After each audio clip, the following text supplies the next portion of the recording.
Olá, boa tarde. Hoje é Dia Mundial da Saúde Mental. Cada vez mais, o stress e a ansiedade se assemelham às doenças mais comuns e debilitantes da psiquiatria. Tornam-nos menos funcionais, limitam a nossa produtividade e o nosso bem-estar. E a doença mental não afeta apenas os adultos. O suicídio é a segunda causa de morte nos jovens em Portugal, dos 15 aos 19 anos. O preconceito com este tipo de problemas ainda existe, seja em que idade for. Aqui abrimos o consultório para que se fale tudo, sem medo. Para falar do estado da nossa saúde mental, tenho os meus convidados de hoje, que são Ana Matos Pires. Ana Matos Pires é médica, psiquiatra, coordenadora regional da saúde mental da Administração Regional de Saúde do Alentejo e consultora da Direção-Geral de Saúde para a Saúde Mental. Fernando Vieira, psiquiatra forense no Serviço Regional de Psiquiatria Forense do Centro Hospitalar Psiquiátrico de Lisboa, e João Bessa, médico psiquiatra no Hospital de Braga, professor da Escola de Medicina da Universidade do Minho e investigador em Neurociências no Instituto de Investigação em Ciências da Vida e Saúde. Quase que ficava sem fogo. Aos três, antes de mais, obrigado pela vossa disponibilidade, um regresso e duas estreias, que sejam também as primeiras de muitas. Uma pergunta assim muito básica, mas talvez não de só menos importância. Há desinvestimento na saúde mental em Portugal? Quem começa? Posso começar? Eu não diria que há desinvestimento. Eu acho que não há investimento, que é uma coisa ainda muito mais grave do que haver desinvestimento. Porque desinvestir implica que algum dia se tivesse investido. E nunca chegámos lá. Nunca chegámos lá. Eu não sei se partilham desta minha opinião. Acho que depende de que tipo de investimento é que estamos a falar, não é? Eu acho que estamos a falar de recursos humanos, estamos a falar de... E daqui a pouco podemos ir, inclusive, às comparticipações dos medicamentos. Ou seja, de uma forma geral, há esta falta de investimento, uma vez que desinvestimento significa, como disse há pouco, que algum dia lá chegámos e que tínhamos voltado atrás. A psiquiatria sempre foi um pouco o parente pobre da medicina. Aliás, a proximidade à medicina é mais atual do que do passado. O passado era visto um pouco como alheio, às vezes, à medicina.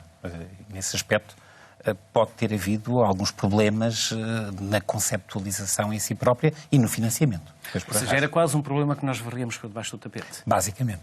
Porquê? Porque havia um estigma, porque havia aqui então era algo a peso para a estigmatizar e a afastar. E, portanto... Era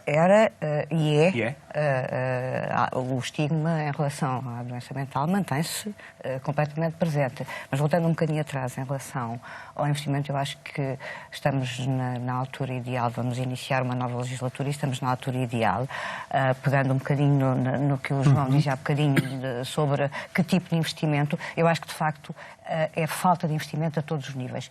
E muita coisa está feita, por exemplo, em termos de Programa Nacional para a Saúde Mental, tudo aquilo que foi solicitado em termos de instrumentos reguladores e de necessidade de produção de documentos está feito. Portanto, neste momento, o investimento está muito do lado da decisão política. E, de facto, por mais que nós queiramos dar a volta, sem dinheiro, dificilmente a saúde mental em Portugal passará o local em que está neste momento. João? Eu estou de acordo. Eu acho que a elaboração de planos nas últimas décadas foi prolífera e eu acho que houve um investimento, digamos assim, daquela que é a comunidade científica da área da psiquiatria e da saúde mental para procurar esses planos. O que falhou foi do ponto de vista executivo, claro, não é?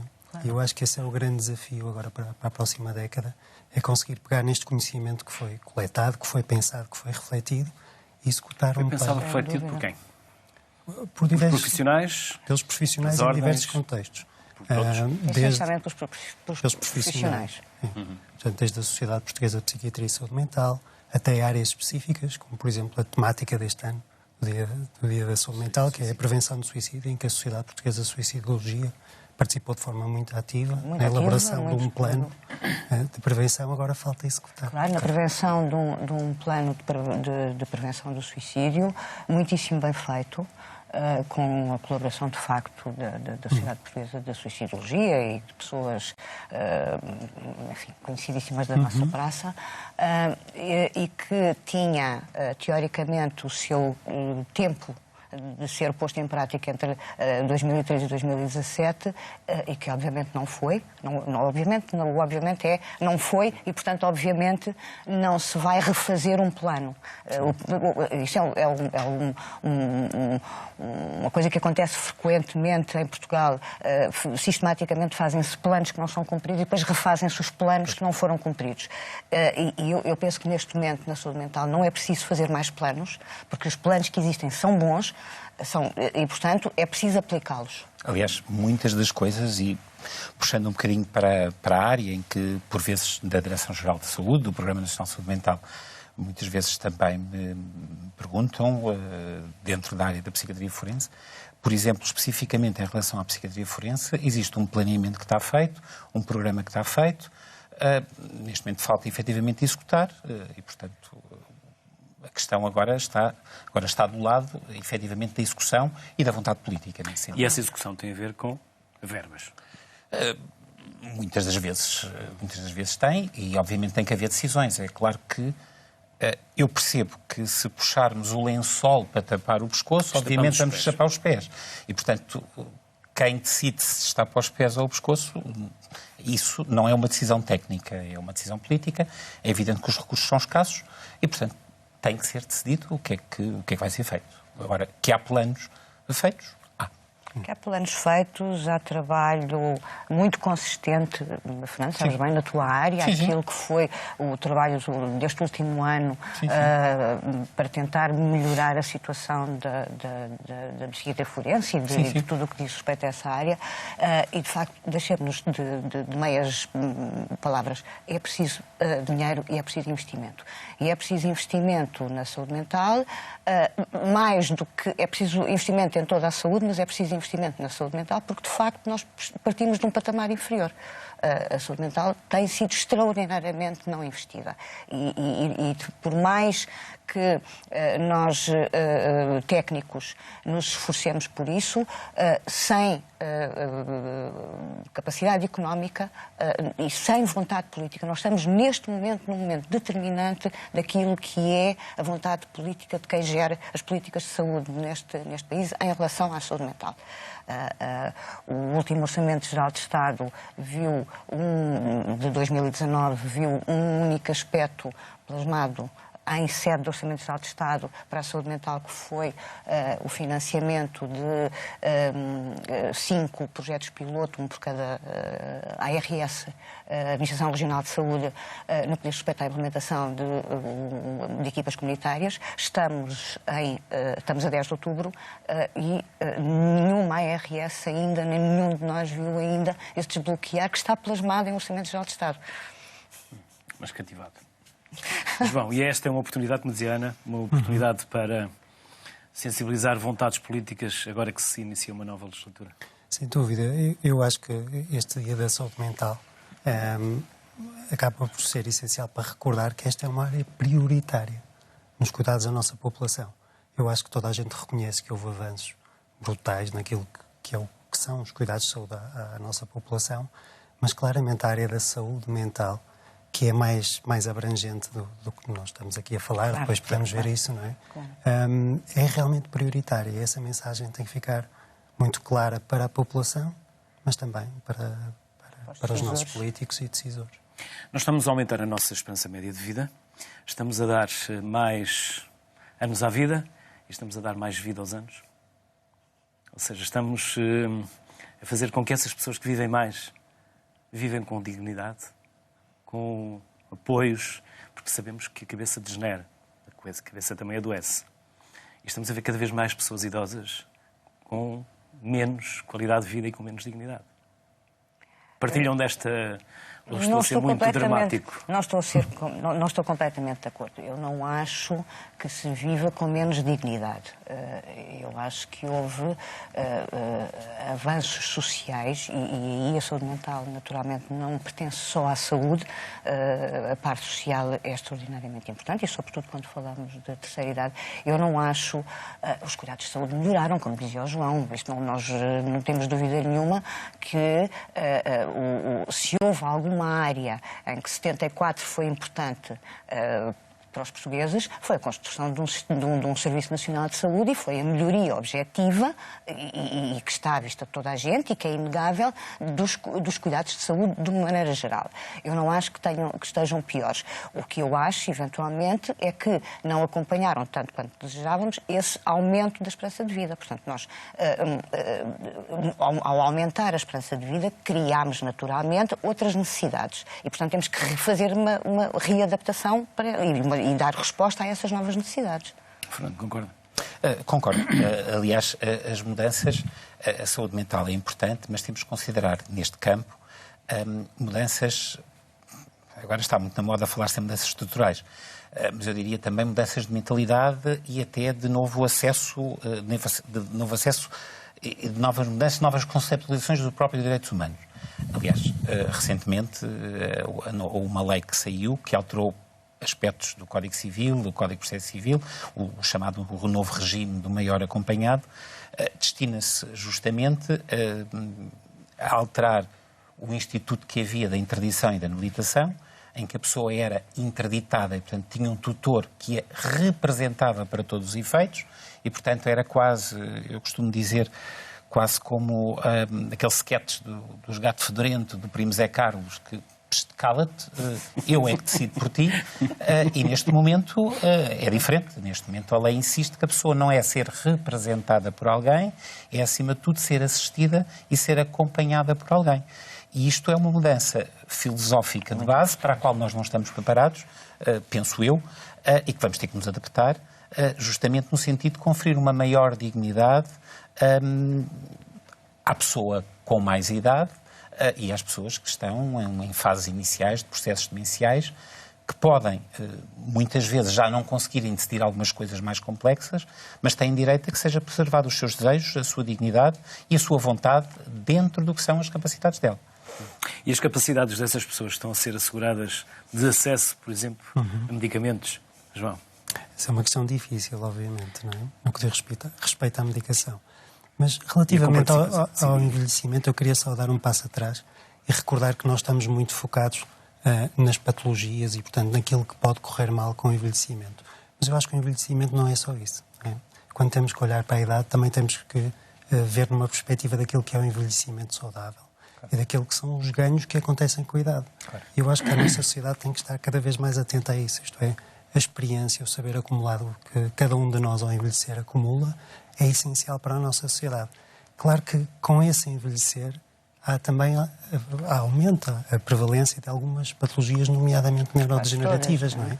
E aí entra a nossa necessidade de intervir, de garantir também a saúde dos cuidadores, que é outra questão que é essencial nesta área do envelhecimento, e o acesso às terapêuticas, em que realmente há algumas dificuldades de base em que nós ainda temos muito que lutar no nosso país. E isto implica uma mudança de foco, aliás. Não estamos no dia da doença mental, estamos no dia da saúde mental. De facto, é importante que olhemos... Temos a nossa saúde muito focada na doença e não propriamente na doença. E é importante focarmos na saúde. E na prevenção da doença. Na prevenção da doença, naturalmente. E é este Todos os números que nós temos emanados pelas Direções-Gerais de Saúde, ou pelos Ministérios, ou pelo Poder Político, é sempre baseado na doença. X cirurgias, X doentes, X camas, e raramente focamos na saúde. O que é mesmo, e olhando para estes assuntos de uma maneira mais economicista, o que é, desse ponto de vista, também uma burrice enorme. porque os economistas da saúde provam que, de facto, uma estratégia preventiva naquilo que ela é passível de ser aplicada é muito mais barata. Claro que não estamos aqui num negócio de mercearia de lucro imediato, mas a médio e longo prazo, um investimento em prevenção e no caso particular da saúde mental, a melhoria das condições gerais de vida das pessoas, é uma mais-valia também económica. Quando às vezes se olha para estas coisas e se pensa no dinheiro imediato, a história em 2030, a OMS prevê, 2030 ou 2020, já nem sei, 2020. O impacto da depressão. Exatamente. A OMS prevê que a prevalência de patologia depressiva seja tal que, em termos de gastos sociais, supera os gastos noutras patologias crónicas, nomeadamente a hipertensão, a diabetes, e, portanto, também desse ponto de vista, e também por isso, esta questão tem que ser olhada de outra forma, não é? Aliás, hoje, o Dia Mundial da Saúde Mental tem sempre um lema. E o lema deste ano é exatamente a prevenção. Repare que se está a fazer a prevenção de um comportamento. Felizmente não se está a focalizar numa doença. O suicídio não é uma doença, é um comportamento. E está-se exatamente a apontar para a prevenção de um comportamento. Fernando, há pouco interrompiu. Peço desculpa. Interrompi-lhe o raciocínio. Não há qualquer problema. Aliás, eu estava a pensar que, de certa maneira, se calhar os administradores da área da saúde e os políticos precisam de indicadores. E, de facto, é mais fácil arranjar indicadores em termos de doenças. As coisas estão mais definidas. É para ir buscar verba. Claro. Ora, em termos de saúde mental, torna-se muito difícil termos um doseamento do que é a saúde mental. E eu, de facto, percebo a dificuldade que é, por um lado, a mudança de mentalidades. Por outro lado, a mudança de contabilidades, que se torna, obviamente, difícil. E, portanto, eu penso que é neste câmbio que é preciso fazer e que estamos. João. A Ana tocou aqui num aspecto muito importante para o lema deste ano, que é o do comportamento, nomeadamente os comportamentos suicidários, não é? E eu acho que é importante perceber a importante ligação que há entre este tipo de comportamentos e a patologia psiquiátrica, embora não sejam sinónimos. Também é importante referir isso. Não são sinónimos, mas a verdade é que em mais de 90% das situações há de base uma patologia psiquiátrica por trás destes comportamentos tão drásticos, não é? E nós, como comunidade científica e clínica na área da psiquiatria, estamos muito atentos a esse tipo de patologias, não é? A Ana tocou num desse tipo de patologias, que é a depressão, e que é a perturbação do humor mais comum, que tem um impacto funcional brutal, e que, segundo os dados mais recentes, tem aumentado a prevalência na nossa população. E, portanto, eu acho que temos que estar muito atentos a este tipo de fenómenos, não é? E compreendê-los. Especialmente nos mais novos. Também nos mais novos.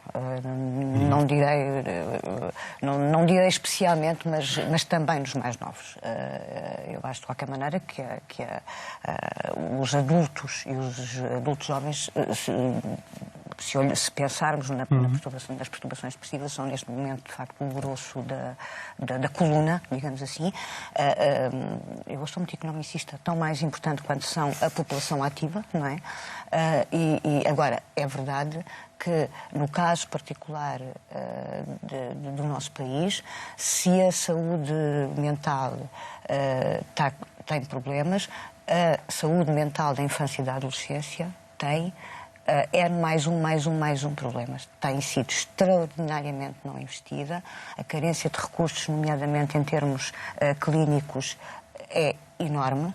Nós temos regiões do país, o Alentejo, onde eu desenvolvo a minha atividade no Serviço Nacional de Saúde. O Alentejo tinha até há 2 meses, o Alentejo todo, tinha até há 2 meses uma pedopsiquiatra. Para todo o Alentejo? Para todo o Alentejo. Não é? Isto era a realidade do Alentejo, que mudou agora no último concurso de ingresso. Neste momento é fantástico, tem 2. Duplicou. Os números duplicou. Pronto. Exatamente, essa é a perspectiva, não é? Estamos a falar, e eu quero dar nota disto. Olhamos só para os números. Porto Alegre Évora, Beja e depois o litoral alentejano todo. Portanto, uma extensão do país brutal, com os acessos que existem, nós conhecemos as dificuldades, e isto estou a pensar só em médicos, porque se formos para psicólogos, terapeutas da fala, terapeutas ocupacionais, enfermeiros, o cenário é exatamente o mesmo. Portanto, o nosso Serviço Nacional de Saúde existe, mas precisa de muito mais. A depressão afeta cada vez mais os jovens e os números são assustadores. Vamos recuperar a reportagem do ano passado da jornalista Paula Rebelo.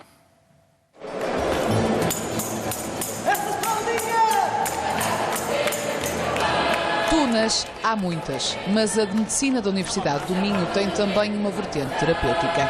A música e o convívio são, como o desporto, uma ferramenta contra o stress de anos muito exigentes. Demasiado até para alguns. Foram esses flagrantes sinais de desgaste que levaram Sara Moura, hoje aluna do 5º ano, a aderir há 2 anos ao programa que monitoriza ansiedade, depressão e burnout nestes estudantes. Temos sinais claros de pessoas que tiveram parar os estudos e dedicar-se à sua saúde mental exclusivamente porque chegaram a um ponto de ruptura, dificuldades em lidar com o insucesso académico, também a responsabilidade de assumir o ato médico, que tem uma responsabilidade muito grande, que nós percebemos especialmente quando vamos para o hospital. Por isso também é que estes programas são importantes, porque de alguma forma nós que estamos no campo consigamos perceber quais são esses casos e depois ter um projeto que corre em paralelo e que nos ajuda a encaminhá-los. Encaminhá-los para uma comissão de apoio criada por alunos de medicina, mas que hoje serve todos os estudantes da Universidade do Minho e inclui também todos os funcionários. A nossa ideia é identificar os problemas e depois referenciar, tanto para os serviços de psicologia da Universidade do Minho como para os serviços de psiquiatria do Sistema Nacional de Saúde. São números que variam entre os 12% e os 25% em termos de estudantes que passam por dificuldades. Comissão de apoio ao aluno presta apoio ao domínio académico, o domínio das dificuldades psicológicas, mas também o domínio das dificuldades financeiras através de um fundo de emergência social que é gerido pela Associação de Antigos Alunos de Medicina. Uma rede de apoio na promoção da saúde mental, prevenção e diminuição do estigma. Um objetivo para o qual João Lima quis desde logo contribuir com um vídeo que quebra vergonhas e preconceitos. A Organização Mundial de Saúde estima que 300 milhões de pessoas sofram de depressão. Como é uma doença mental, acaba por ser frequentemente desvalorizada. Vários materiais didáticos que nós vamos desenvolver, nomeadamente vídeos, fichas informativas facilmente descarregáveis para ser acedido tanto por profissionais de saúde como pelas escolas, de forma a ensinarmos um pouco o que é a doença mental. 1 em cada 4 alunos do 7º ao 12º ano apresenta sintomas de depressão, principalmente raparigas.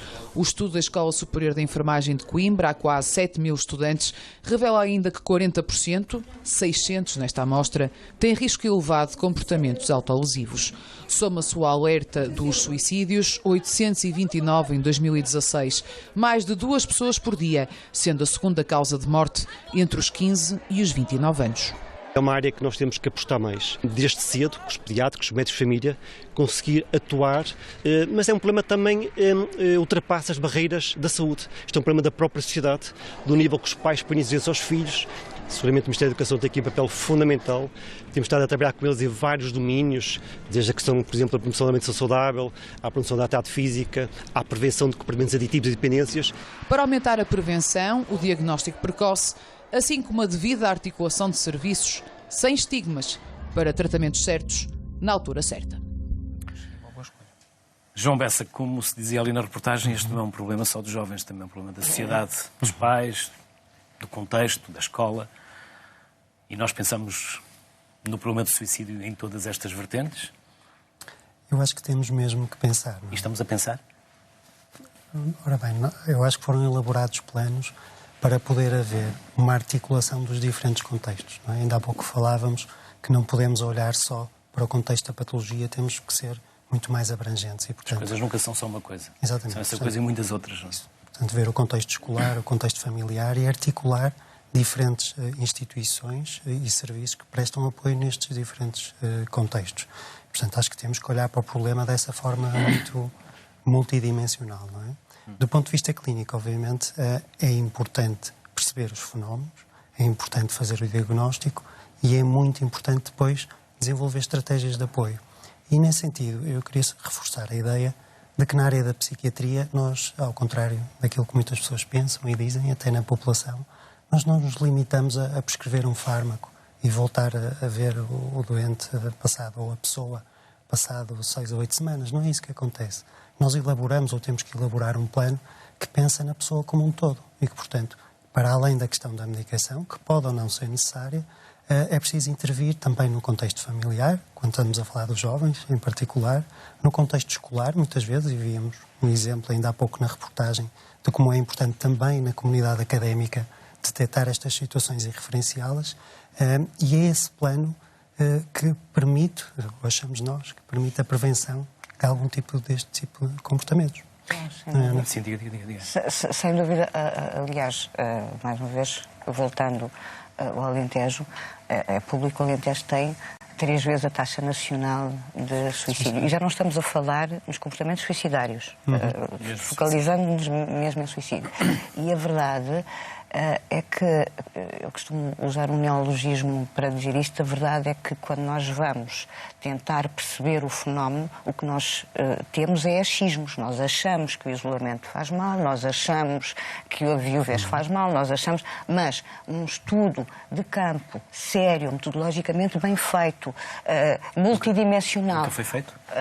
O único estudo que eu conheço do ponto de vista clínico, há várias coisas do lado da sociologia, mas o único estudo que eu conheço feito na região do Alentejo foi um estudo de autópsia psicológica feito há 30 anos pelo Carlos Garaniz, um psicólogo que trabalhava lá embaixo, e nunca mais houve mais nada feito. E, portanto, nós... Isto é uma verdade para qualquer estratégia clínica. Mas atuamos em cima do achismo. Claro, atuar em cima do achismo, porque nós para ajudarmos a resolver um fenómeno, qualquer que ele seja, uma patologia, um comportamento, o que quer que seja, nós temos que o conhecer. Porque senão estamos a criar respostas para coisas que não são como nós achamos que elas são. Não é? Isso é uma coisa que me faz muita impressão. E promover a saúde mental é também atuar no contexto social. Sem dúvida. E, portanto, muitas vezes, até devido à falta de estudos, que estavas a dizer há pouco, usamos estudos que existem, internacionais, conhecidos. Só que há contextos nada diferentes, nos garante que seja a mesma coisa, face ao contexto social ser diferente. E, portanto, obviamente, promovemos a saúde mental, prevenimos o suicídio, atuando também no contexto social, para além do tratamento meramente farmacológico. Estou perfeitamente de acordo, é evidente. Muitas vezes com base em dados que, em bom rigor, nós transpomos de outras realidades, que admitimos que possa ser parecido com a nossa. É claro que nós somos 3 psiquiatras e não questionamos de maneira nenhuma a existência de fatores protetores e de fatores de risco nesta temática. Claro. Fatores generalistas, digamos assim. Coisas que servem para proteger e coisas que servem para trazer o comportamento ou facilitar o comportamento. Agora, quando nós queremos desenvolver estratégias muito direcionadas para determinados grupos, neste caso, o que é que se passa no Alentejo, ou o que é que se passa nas forças de segurança, ou o que é que se passa no suicídio adolescente, ou nós precisamos, de facto, conhecer o terreno e desenvolver estratégias depois de conhecer o terreno. João, e como olha a psiquiatria para as redes sociais? Esse é um tema extremamente complexo e que tem dado publicações científicas muitíssimo interessantes. Muito boa qualidade. Nós ainda este ano tivemos... Boa qualidade? Boa qualidade, sim. Muito boa qualidade. Ainda este ano tivemos cá em Lisboa o Congresso Mundial de Psiquiatria, que foi feito em ligação também com a sociedade portuguesa, em que esta foi uma temática já muito presente e, portanto, eu acho que há muita curiosidade do ponto de vista da comunidade clínica e científica em tentar perceber o que é que se passa a esse nível, não é? Agora, tocando um bocadinho na minha área das neurociências, eu acho que o nosso cérebro está ainda muito pouco preparado para a velocidade a que vivemos hoje em dia. Eu acho que a questão das redes sociais... sociais... Quando vier a computação quântica, o que é que o nosso cérebro vai dizer e como é que vai reagir? E para quem não sabe, quando vier a computação quântica, a Google já anunciou a supremacia quântica, falta saber propriamente se é para uma operação, se é um computador quântico, a nossa vida vai acelerar como nunca. Nós nos apercebemos até hoje. Tem acelerado muito, mas irá acelerar muito mais. Como vai reagir o nosso cérebro? Então aí vamos entrar em colapso? Eu acho que, como sempre, nós vamos ser capazes de nos adaptar. Claro. Se compreendermos os fenómenos, não é? Porque se é verdade que nós não conseguimos lidar com essa velocidade, eu acho que vamos ser capazes, como comunidade, de criar, digamos assim, os mecanismos para nos protegermos dessa velocidade. Não estamos na autodestruição. Não, eu acho que não. Pelo contrário, este novo mundo digital, esta nova era digital em que nós estamos a entrar, não nos deve, no meu entender, assustar dessa maneira. Eu acho que há aspectos muitíssimo A máquina a positivos. vapor também assustou a humanidade. Isso. Eu acho que há aspectos No seu tempo. muito positivos que nos vão ajudar até do dúvida, ponto de vista João. clínico a lidar com as situações, que nos vão dar mais tempo para estar com a pessoa e de uma forma mais próxima e direta. Dará. Eu penso que sim, ao contrário do que as Com pessoas tanta pensam. computação, com Eu estou tanta completamente inteligência de acordo. artificial e nós estamos cada vez mais assoberbados de trabalho e cada vez menos tempo para vivermos as nossas vidas.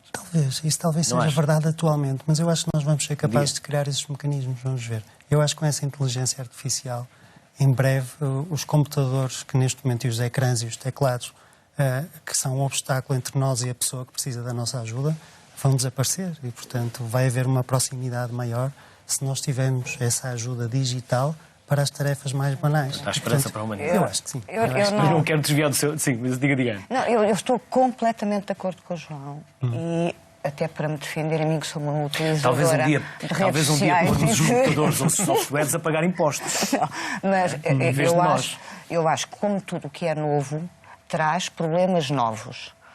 Agora, eu estou completamente de acordo com o João e não partilho de todo do dramatismo e da diabolização das redes sociais, nomeadamente, que era disso que falávamos agora, mas podemos falar também das novidades informáticas que permitiram uma evolução brutal, por exemplo, em termos de neurociências. Aquilo que foi, nós somos mais carcaças que o João em termos de idade, mas aquilo que foi o nosso internato da especialidade foi bem diferente desse ponto de vista daquilo que foi o internato da especialidade do João, e o dele e o atual já está muito diferente daquilo que foi o dele. E, portanto, eu acho que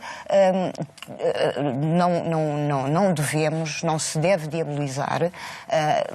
Naturalmente que tudo o que é novo traz consequências e sobretudo E causa medos e consequências, receios. claro, desconhecidas, não é? Agora, não me parece que se viva pior por causa das tecnologias informáticas agora do que se vivia no século XX, não é? Ou quando não havia a regulamentação das horas de trabalho, quando se começava a trabalhar aos 12 anos de idade, quando... Ok, essas coisas têm que ser todas contextualizadas. Num mundo que nós conhecemos. Pois há um outro mundo onde isso ainda permanece. Pois, Em me preocupa bem mais. Em alguns países isso ainda é bem visível. João, acabei também por desviá-lo do seu raciocínio. Não, eu penso que estávamos aqui a falar desta questão. Estamos a falar das redes sociais e o que é que elas trazem para tudo isto que nós estamos a falar, e nomeadamente, por exemplo, para o suicídio. Eu acho que na questão do suicídio, tanto as redes sociais como a relação com os mídias é essencial. Hoje em dia nós compreendermos. A forma como é comunicado e como é falado este tema exige cuidados muito próprios. Está bem? Este é um fenómeno já muitíssimo descrito desde os anos 70, que é a forma como é divulgado, por exemplo, um caso que acontece no contexto da vida de um país ou de uma cidade, tem os seus perigos. Isto é, se houver uma perspectiva do ponto de vista dos mídias ou até de intervenção nas redes sociais, que é caracterizada pelo voyeurismo, pelo pormenor do caso, pela glorificação do suicídio.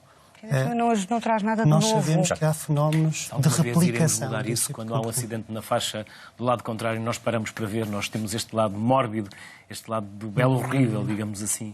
Vamos ver, eu acho que todos temos uma curiosidade natural para aquilo que se passa à nossa volta. Mas eu acho que felizmente evoluímos para conseguir controlar alguns desses impulsos e orientá-los de forma positiva. E, sobretudo, a comunicação social. Focalizemos-nos um bocadinho nesta temática e na ajuda ou na desajuda que a comunicação social pode dar. Neste momento ajuda ou desajuda? Neste momento desajuda. De forma e para mim ajudar. Diga. Desde logo, começar por conhecer muito bem um manual que tem 20 anos e que eu imensas vezes, quando ligo televisões, folheiros de jornais, por exemplo, na temática do suicídio, estou a pensar agora, parece que ninguém conhece. A OMS tem um pequenino manual, muito simples, de como noticiar ou como comunicar este fenómeno. E, de facto, quando se olha para a comunicação social, parece que isso não existe. Portanto, se calhar, como é que se pode ajudar? Primeira coisa, ensinar-se este manual nas escolas de comunicação social. Sim, por alto, o que diz esse manual? Não glorificar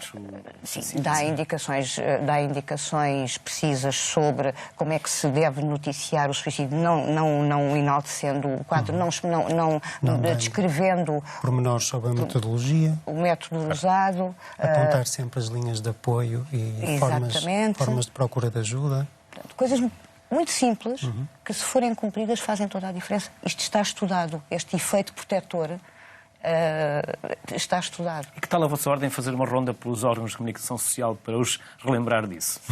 A Sociedade Portuguesa de Sociologia penso que tem feito isso. E entra a 100, sai a 200 ou fica lá qualquer coisa? Há de ficar.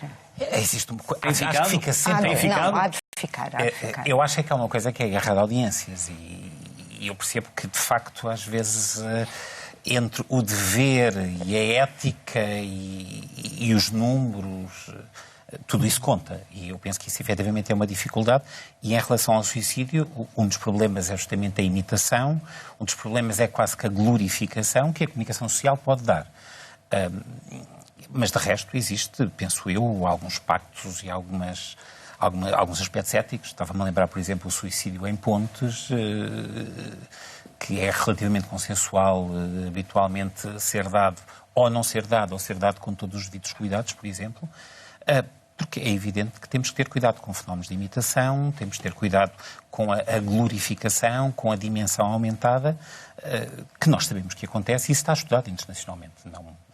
Não conheço estudos cá, mas, de facto, em termos internacionais, são conhecidos. Quer acrescentar, João? Não, só dizer que haver este tipo de regras e cuidados não significa que não devemos falar sobre o tema ou ocultá-lo. Claro. Aliás, é exatamente isso que estamos aqui a fazer hoje, não é? Claro. Isto é preciso dar conhecimento sobre o tema, é preciso que as pessoas compreendam a importância e o impacto que isto tem, para que seja possível implementar estratégias de prevenção. Se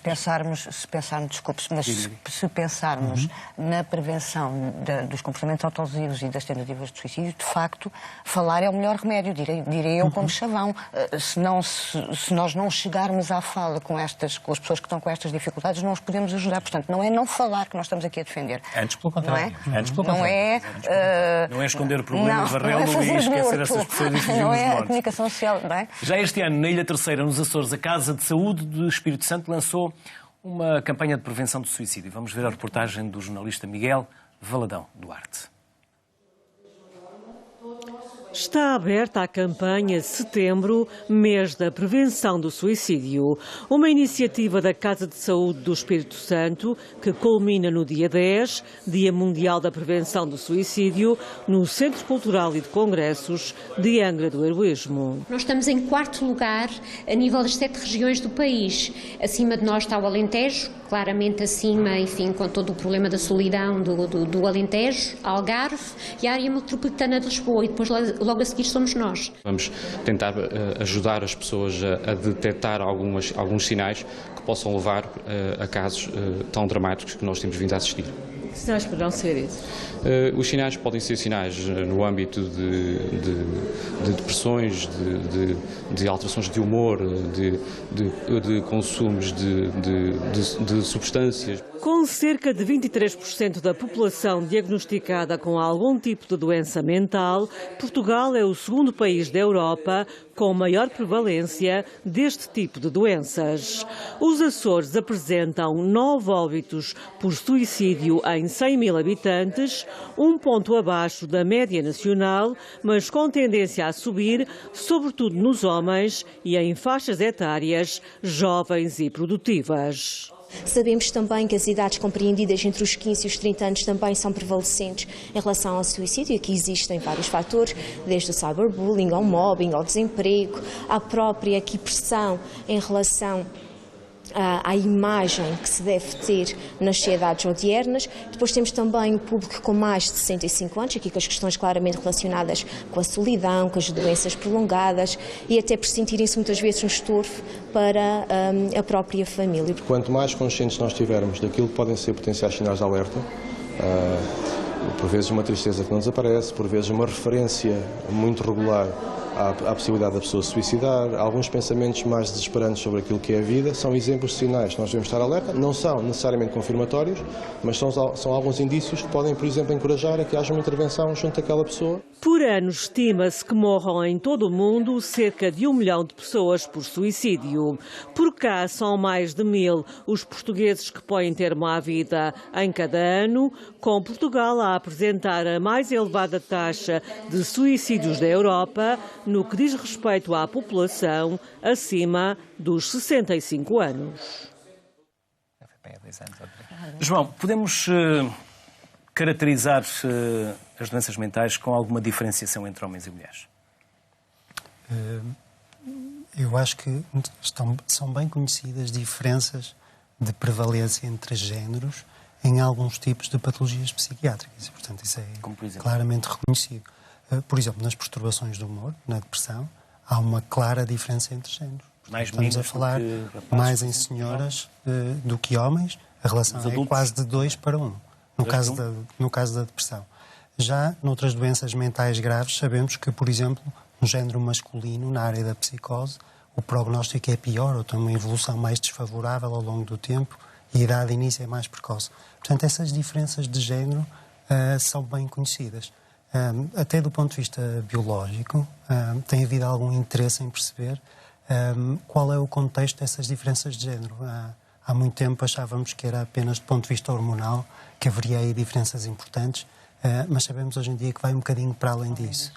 Um exemplo disso é, por exemplo, o desenvolvimento e a aprovação muito recente do primeiro fármaco antidepressivo para a depressão pós-parto, que é uma novidade na área da psicofarmacologia e que traz exatamente essa natureza específica do género feminino na área da depressão.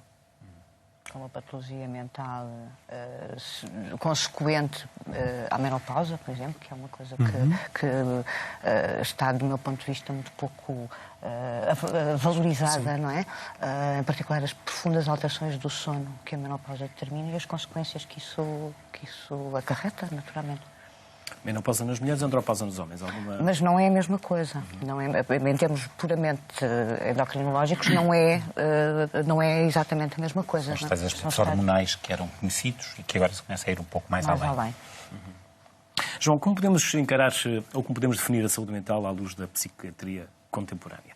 Digamos assim, como é que nós podemos situar e definir, como podemos tocar esta viola, digamos assim? Com que acordes? Da saúde mental, não é? Eu acho que é um conceito muito abrangente, não é?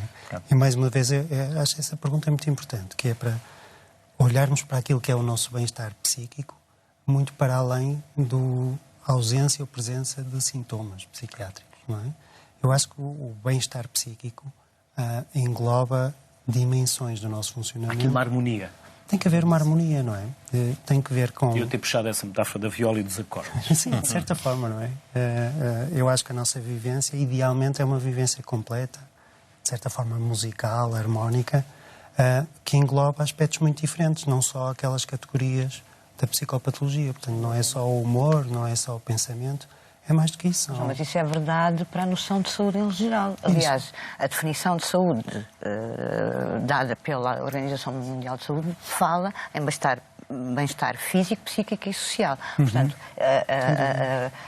isso que acabaste de dizer e que eu concordo completamente, o indivíduo não é um conjunto de órgãos que adoecem aos bocados, não é? E, portanto, não se pode olhar para a saúde nem para a saúde mental de uma maneira desgarrada e em termos de eficácia de prevenção, voltando um bocadinho atrás na nossa conversa, nós não vamos rigorosamente a lado nenhum se tivermos uma postura e uma visão medicalizada em relação a isto. Também é verdade, isto também é importante, que a psiquiatria é uma especialidade médica, como todas as outras especialidades médicas, tem obrigações clínicas e terapêuticas e de avaliação clínica, mas não se esgota naquilo que é a prescrição de comprimidos. Fernando, como se pode obrigar alguém, por exemplo, que sofre de ansiedade e não quer fazer o tratamento? E eu pergunto isto porquê? Para um médico, para um psiquiatra forense, é preciso perceber aqui bem a lei. Não é? Vocês conhecem bem a lei. Onde está aqui a capacidade de... Onde entra a lei na psiquiatria? Eu digo isto como posso dizer de outra... Falei da ansiedade, como pode ser outra patologia. Obviamente, aqui há que ter um cuidado particular, porque nós não vamos mudar pessoas que pura e simplesmente têm comportamentos sui generis, que, à partida, possam não ser considerados, possam não ser patológicos.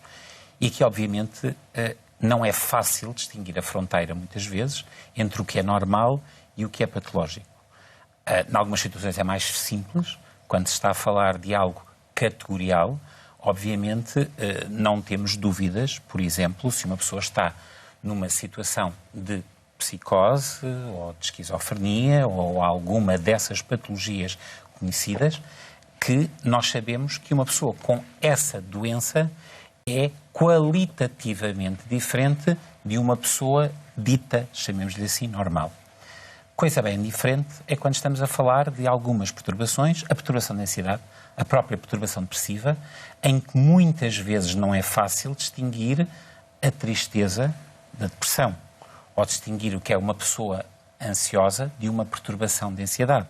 Isto tem que ver com a adaptabilidade daquela pessoa, a intensidade da sintomatologia e o sofrimento que ela tem, ou também de fazer sofrer os outros, mas sobretudo aquilo que vive nela própria. Diria eu que uma situação, se a pessoa quiser ser ansiosa, poderá ter todo o direito a ser ansiosa e se calhar aí não devemos obrigar situações que à partida não podemos dizer que nitidamente estamos perante situações psiquiátricas graves, com risco, ou em que a doença tira liberdade à própria pessoa de decidir, não iremos obrigar a fazer o tratamento.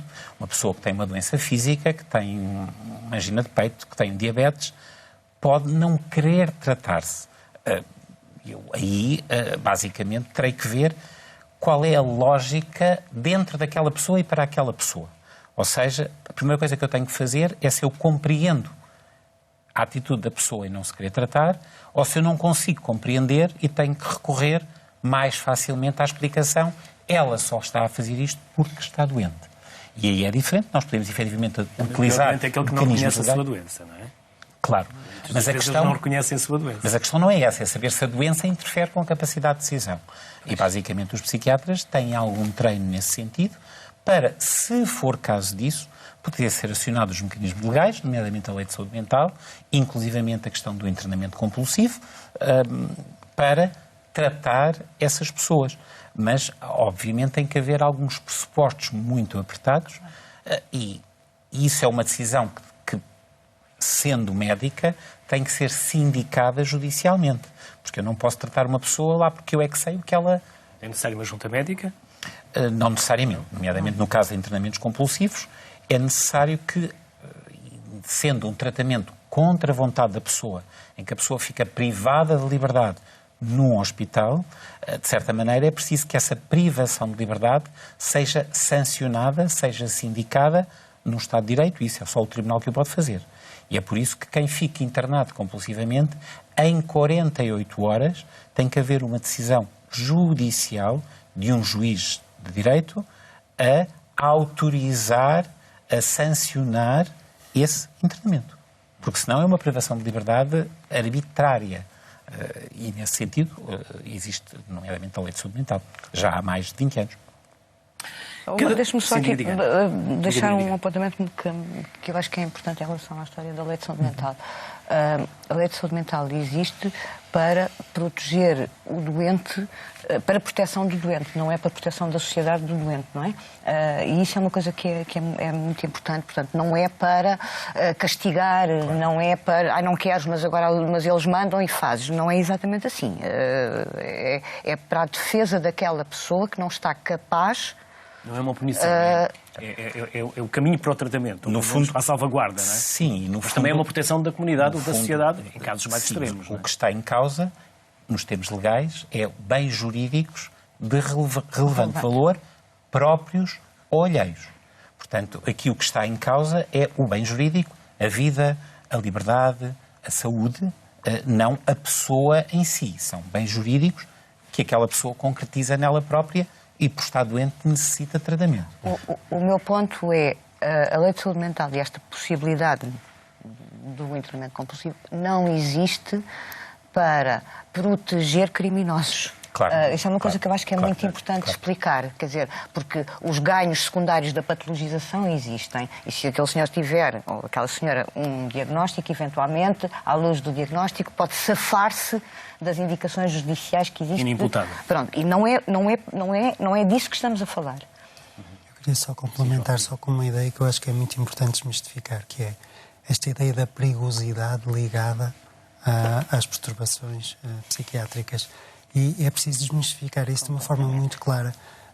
A nossa população que tem patologia psiquiátrica no global é menos perigosa do que a população geral. Está bem? E esta é uma mensagem que é essencial. A lei de saúde mental não é para nos proteger das pessoas com problemas mentais, pelo contrário. A população geral é mais perigosa do que as pessoas que nos ajudam. E os doentes mentais são particularmente vítimas da perigosidade alheia quando comparado com a população geral. Em termos concretos, a doença mental, e em particular algumas doenças, pode trazer um acréscimo de risco. Agora, esse acréscimo de risco não é o que se pensa. Existem vários, assim como é para o suicídio, existem vários fatores de risco de violência que não têm nada a ver com a doença mental.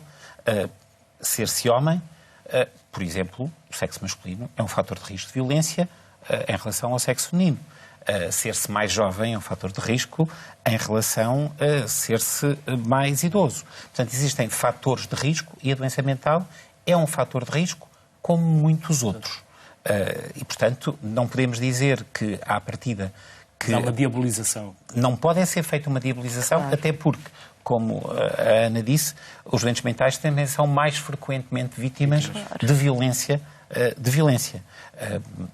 Portanto, é evidente, não vou dizer que não há risco, agora o risco tem que ser contextualizado, não é por ser doente que especificamente... Ser doente é um fator, certo? É um fator, agora não é necessariamente o principal fator. Isso quando vamos ver as estatísticas dos crimes, por exemplo, não se encontram um número superior de doentes mentais a praticar esses crimes durante um ano, por exemplo, do que pessoas que não têm doença mental. Cada vez mais o dia-a-dia é prejudicial para a nossa saúde mental. Psicólogos alertam para níveis elevados de stress no trabalho e depressão. É um grito que serve de alerta no Dia Mundial da Saúde. Os ambientes de trabalho menos positivos potenciam cada vez mais quadros depressivos. Determinados ambientes e locais de trabalho que não são saudáveis, em que há problemas relacionais, em que as lideranças são muito pouco capazes de criar bons ambientes de trabalho, fazem agravar, constituem em si um fator de risco para o surgimento de perturbações psicológicas, nomeadamente a depressão, e além disso faz agravar potenciais características de risco que os próprios indivíduos já possam ter. Os contextos organizacionais, os ambientes relacionais, a organização do trabalho, a distribuição de tarefas, as lideranças são aspectos centrais para a criação de condições mais favoráveis ou mais desfavoráveis para o surgimento de perturbações. Os especialistas dizem que o ideal seria o destacamento de psicólogos para fazer acompanhamento nas organizações. O trabalho dos psicólogos pode ser útil não só na intervenção direta com os colaboradores, mas sobretudo na identificação de fatores organizacionais mais sistémicos relacionados com o funcionamento da organização que podem ser mais ou menos desfavoráveis e, neste caso, procuramos promover os ambientes de trabalho mais favoráveis e que, dessa maneira, permitam reduzir os fatores de risco e promover a maior capacidade de adaptação dos indivíduos. Em todo o mundo, a depressão atinge quase 300 milhões de pessoas. É uma doença silenciosa, também responsável por um grande número de mortes. É a segunda causa de morte para as pessoas que têm entre os 15 e os 29 anos. Ora, imaginemos o que é que se perde aqui de potencial, de capacidade de vida destas pessoas que podiam dar tanto, não é? E que, no fundo, terminam com a sua vida. E esta é a segunda causa de morte em todo o mundo para pessoas entre os 15 e os 29 anos. Em Portugal, a Ordem dos Psicólogos arrancou com o lançamento do Programa Nacional de Prevenção da Depressão. As ações de esclarecimento estendem-se à Madeira. Propomos aqui um sistema, um esquema, um racional que nos permite, ao nível dos cuidados primários e também com a intervenção do médico de família, que é a pessoa de contacto privilegiada nos cuidados primários com os utentes, a identificação de fatores de risco e, na presença desses fatores de risco, a sinalização e o encaminhamento dos utentes para serviços de psicologia, onde serão avaliados e, conforme a natureza e o resultado dessa avaliação, haverá uma resposta do ponto de vista da intervenção psicológica, que pode ser uma resposta mais, digamos, ligeira, no sentido de um apoio mais pontual, sistemas de autoajuda, até grupos, intervenção em grupo, como em situações de uma alteração mais significativa do ponto de vista emocional e de presença de sintomatologia mais significativa, um encaminhamento para e um acompanhamento psicológico mais consolidado e mais prolongado. O programa é para ser implementado ao longo deste ano. Os resultados só devem aparecer em outubro, por alturas do Dia Mundial da Saúde Mental. João, na área das neurociências há novas abordagens? Sem dúvida. Eu acho que no tratamento das doenças psiquiátricas, eu se calhar vou dar o exemplo da depressão, eu acho que temos novas perspectivas em termos de intervenção. Não só na predição da resposta aos tratamentos que nós temos, nós continuamos hoje em dia a atuar por tentativa e erro, e temos que mudar esse paradigma. Eu acho que tratar de uma forma mais personalizada e cada vez mais eficaz é essencial, mas também na área da prevenção do suicídio temos novas ferramentas terapêuticas. O aparecimento muito recente dos primeiros antidepressivos de ação rápida podem ter uma ação do ponto de vista clínico, na nossa realidade clínica todos os dias, que pode mudar um bocadinho este paradigma. Portanto, eu tenho uma visão otimista relativamente ao futuro do tratamento deste tipo de patologias. E como está a ser este dia em Beja? Ana? As comemorações nacionais deste Dia Mundial da Saúde Mental fazem-se este ano em Beja, ou seja, o Programa Nacional vai a Beja comemorar, ou veio a Beja comemorar este dia.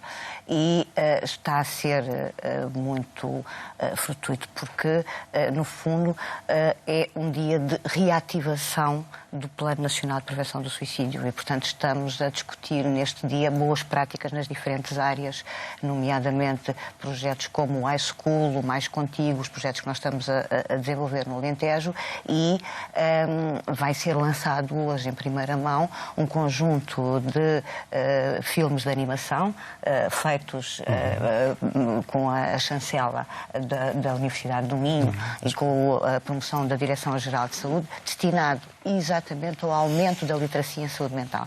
Portanto, está a ser um dia produtivo. Fernando, mensagem final, promoção da saúde.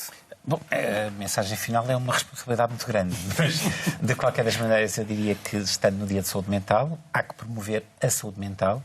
Obviamente somos todos psiquiatras, mas dizer que a saúde mental não é só dos psiquiatras, a saúde mental é de todos nós.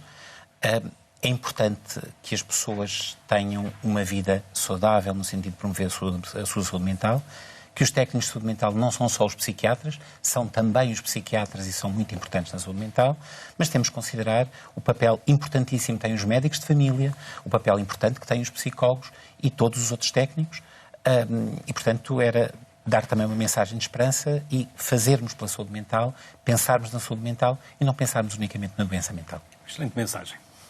Fernando Vieira, Ana Matos Pires, João Bessa, aos três, muito obrigado pela vossa disponibilidade, obrigado pelo tempo que nos dedicaram. Assim, nunca se esqueça, a cabeça também adoece, por isso, perca estigmas, tenha atenção à sua saúde mental. Fique bem.